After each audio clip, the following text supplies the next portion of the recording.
En ce vendredi 3 octobre 2014, nous avons eu l'occasion d'aller visiter les serres botaniques de l'UPMC situées au-dessus du gymnase avec quelques étudiants, dont voici quelques extraits. En fait, une serre, c'est une structure qui, artificiellement, va permettre de contrôler un certain nombre de paramètres importants pour le développement d'une plante. Donc, le premier paramètre auquel la plante est extrêmement sensible, c'est la température. D'accord. Donc, on peut régler ici la température dans ces différentes cases, dans ces différentes chapelles, comme on les appelle. Et ça, c'est quelque chose qui est important. Alors, pour contrôler la température, on peut réchauffer, refroidir, on peut masquer pour quand il fait trop chaud, empêcher donc l'effet de serre. D'autre part, l'eau en fait, elle va pas juste traverser votre parcelle. Elle va pouvoir rester, voire être absorbée, l'érosion va être moindre. Donc, même si on fait des variétés de printemps, maintenant on essaie de faire une culture intermédiaire, même si ce n'est pas forcément du blé d'hiver, de façon à éviter de laisser sous le sol. Il y a un très très très gros travail, c'est très important, ce qu'on appelle la pédologie, donc en agronomie, c'est-à-dire travailler sur la structure et le cycle de vie au niveau des sols. Et ça, c'est quelque chose qui est très très important.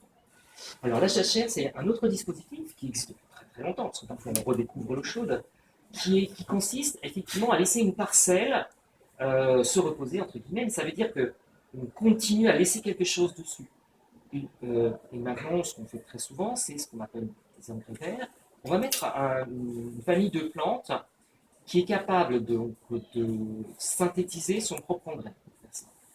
Donc, ce qu'on appelle les légumineuses, les fabacées, les botanistes adorent changer les noms, mais peu importe, ça peut être du trèfle, du pois, de la févrole, un certain nombre de plantes de ce type, qui, en fait, une particularité, c'est qu'elles n'ont pas besoin d'apport d'azote extérieur. Elles prennent l'azote de l'air, le transforment par symbiose et se fournissent leur propre azote. Donc là, c'est pas mal. Alors ça marche avec le soja. Le soja, on n'apporte pas normalement. Donc le pois, c'est pareil. Donc ce sont des cultures vraiment intéressantes. Ça permet de récupérer une production, par exemple dans le cas du pois, ou sinon, ce qu'on fait, c'est qu'on va enfouir la plante et du coup, elle va apporter tout l'azote qu'elle a fixé pour la culture suivante. Donc des plantes qui vont être très résistantes, des plantes grasses, des herbacées qui peuvent être aussi intéressantes, et puis d'autres qui sont des plantes à fleurs, par exemple, qui peuvent être mellifères et apporter justement, pour un certain nombre d'insectes, des éléments intéressants. Donc ici, c'est un petit bout de serre, un petit peu collection. Donc, vous voyez pour de vrai, du coton.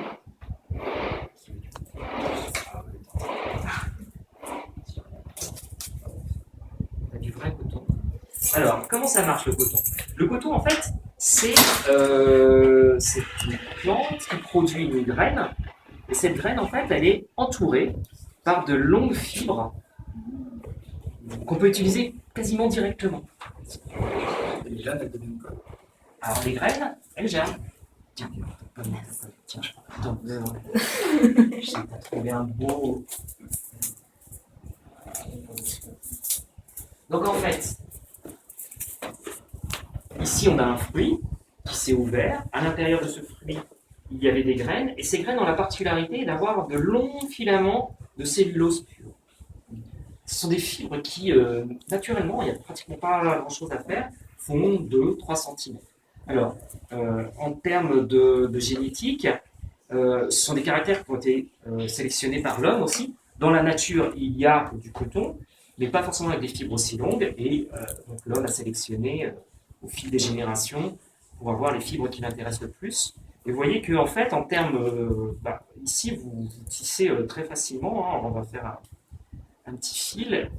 Et puis, voilà, si je le fais un petit peu mieux, j'en fais un t-shirt facilement. Alors, sinon, pour répondre à ta question, voilà, en fait, quand il tombe au sol, là encore, quand vous étiez pigeon, vous avez peut-être pris du coton et puis mis dessus, je crois, des notices, des lambés, voilà. Ben là, en fait, le coton, il fait juste ça tout seul. Il a son propre coton, en l'occurrence, ses propres fibres. Et l'idée est exactement la même. C'est-à-dire de ménager les conditions optimales, ce qui va capter l'eau et l'amener jusqu'à sa graine pour pouvoir grandir. Donc en fait, il a son propre coton avec sa petite graine. Alors nous, on a exacerbé le truc. Malheureusement, elle a écrit des pages très noires de notre histoire, puisque cette culture demande un climat chaud et malheureusement demande énormément de main-d'œuvre. Et donc, aux États-Unis, quand cette culture s'est développée, on a fait appel à l'esclavage pour justement entretenir ces champs de coton. Donc, voilà, l'histoire se mêle aussi avec la botanique, malheureusement. Alors, une histoire aussi moins drôle, mais plus actuelle, c'est cette plante qui a séché la moitié de la mer d'Aral. Ça ne dit plus rien. Mais donc, un des grands centres de production maintenant du coton, c'est l'Asie centrale, au niveau du Kazakhstan. Plein d'Asie centrale. Et il y a la même chose aussi d'ailleurs en Turquie. Et pour produire cette plante, qui a besoin de pas mal d'eau, eh bien, on a asséché la mer d'Aral. Alors, la volonté n'est pas d'assécher la mer d'Aral, mais en fait, tous les fleuves qui l'alimentaient, il y a eu des barrages, de l'irrigation au profit des champs de coton, ce qui fait que mécaniquement, vous avez déjà vu probablement ces images terribles, on voit un bateau et puis la mer est à des dizaines de kilomètres.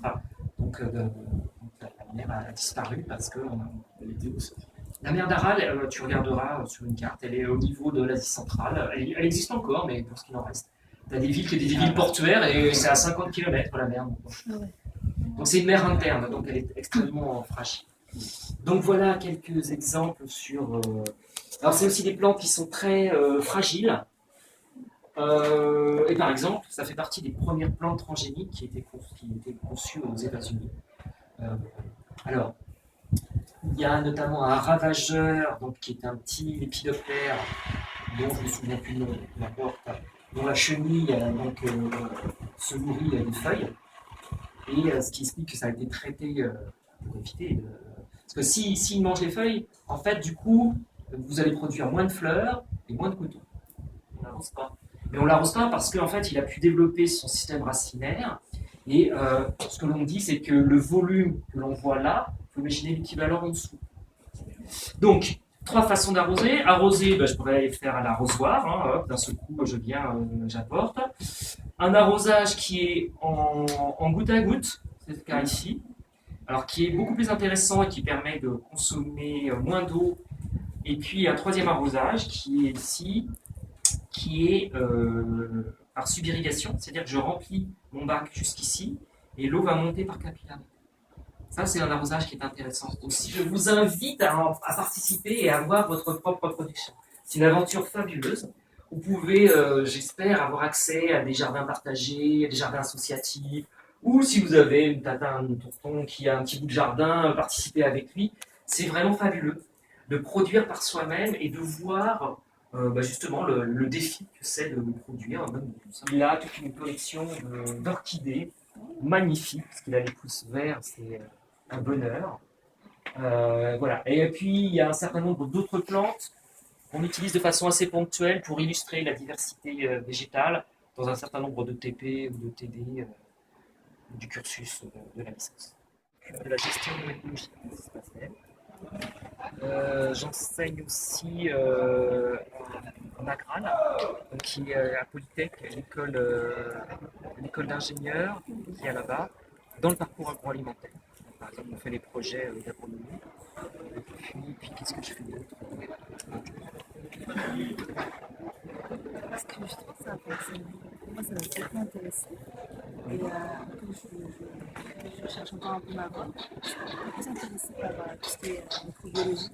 Et j'aimerais bien voir si je peux pas donner, parce que j'aime beaucoup, parce que j'aime beaucoup ce que Alors, la microbiologie, elle peut interagir avec les plantes à au moins deux niveaux. D'abord, au niveau du sol, parce qu'en fait, il y a une microflore bactérienne très particulière. Ça, c'est une première chose. Et puis après, les interactions avec les plantes peuvent être multiples. Elles peuvent être bénéfiques, donc par des associations symbiotiques.